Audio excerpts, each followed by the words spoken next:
Okay, sa grade 1, oral fluency. Mula sa kindergarten, oral fluency lang ang inaasahan natin.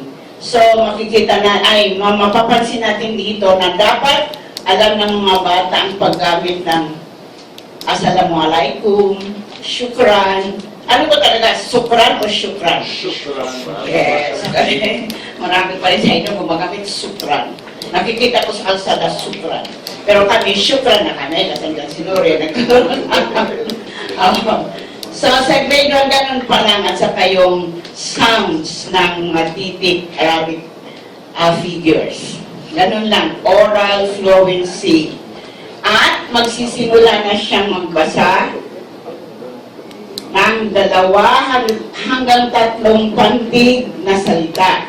At ito ay kanyang nauunawaan. At nagpapakita na siya ng kaaya-ayang ugali sa pamamagitan at pagkikita ito sa magagalang na pagbati. Okay. Sa grade 2, tingnan natin, nag-i-increase na yung number of syllables. Nakikinig, nagsasalita, sumusulat, nagbabasa ng may pag-unawa ng 4 to 6 syllable words, use polite greetings for appropriate situations, matutunan ang gamitin ang mga bagong salita na ginagamit sa payak na pakikipag-usap. At nalalaman na ang content ng story na kanyang narinig at may papaliwanag ito sa 2 hanggang 3 sentences and with at least 2 to 3 words per sentence. Napapansin natin dito talaga na tukoy kung ano ang ituturo at gaano kalawak yung ituturo. Ganon po ka-definite at ka-time-bounded ang mga kasanayan natin sa curriculum. Kasi dapat sa at the end of the lesson for the day, na-mention ng guro kung yung kanyang kasanayan na ituturo ay na-master po ba ng mga bata. So, ganon katiyak ang mga layunin para sa kasanayan.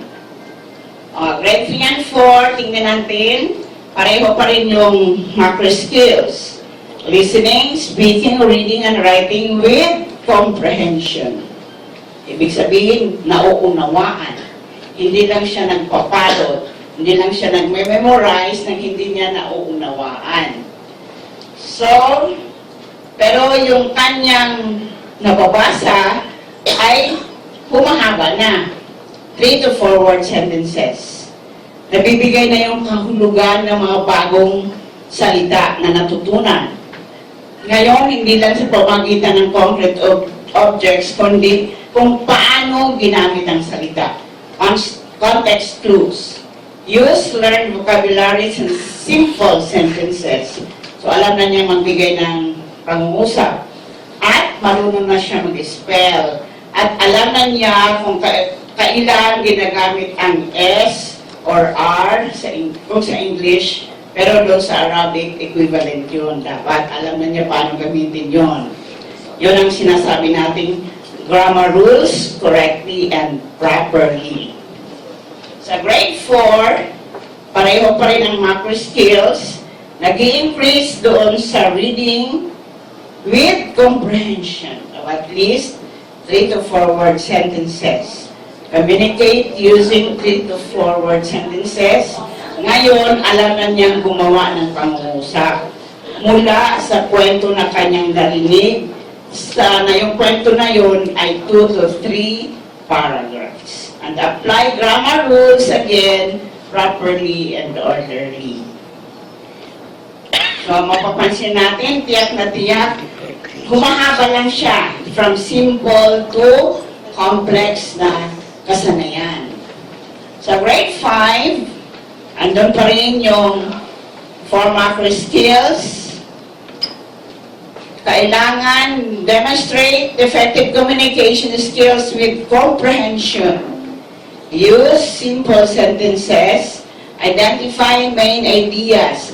natutukoy na niya kung ano ang ibig sabihin doon sa kwento na narinig, pwede na siya maghinuha doon sa mga kwento na narinig at maalam na magsulat tungkol sa kapaligiran, immediate kapaligiran.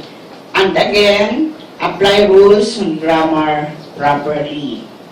So grade 6, almost the same, effective communication skills na may pag-uunawa.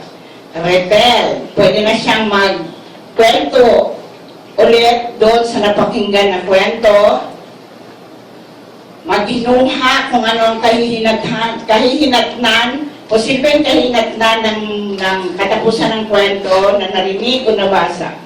Ngayon, maalam na siyang maglarawan sa kanyang sarili at sa kapaligiran na ina-apply ang tamang grammar and right simple composition. O, yung composition na hindi tayo gumagawa, pinagagawa sa nanay. Ako kasi nung elementary, pag composition na, gumagawa sa akin tatay ko. Ganun lang. Ako ng teacher na ako. Ay, alam ko na, ay, dapat pala hindi ko pinagawa sa tatay ko, dapat ako yun. Kaya very good ang aking composition. Bakit? Tatay kong gumawa ko nun eh. Kaya kayo, pag nag-tutor kayo sa inyong mga anak, ay, i-guide lang natin. Pagawin mo na sila, saka mo i-correct. O bakit mo i-correct? Ganito kasi yun. Ituturo mo kung bakit mali yung kanya. Hindi yung ikaw ang gagawa. Ako ka nang ginawa ng tatay ko sa... Okay. Punta na tayo sa Quran. As a subject, nililinang ang kaalaman at ang kasanayan sa pagbasa ng Quran, pag-unawa sa mga mensahe, at pagsabuhay ng values learned sa araw-araw. Bilang subject o learning area or aralin, it is concerned with the acquisition of knowledge and skills in reading. Pareho pa din, knowledge and skills in reading, understanding and memorizing the last juz. The Holy Quran composing of 37 surah to include Surah Al-Fatiha, making a total of 38 surah. So, kita-kita na rin natin ilan at ano. Tukoy na tukoy. Ganon ka-definite, ganon ka-specific ang coverage ng bawat grade. Doon na makikita natin mamaya sa bawat grade. Reading and analyzing the Holy Quran involve competence in the application of the rules of Tajweed. The subject also deals with understanding the meanings. Ito yung sinasabi ng pag mayroong Arabic, may corresponding explanation sa English para lalong maunawaan. Hindi foreign na foreign sa atin. Alam natin sundan kahit ikaw na lang ang nagbabasa.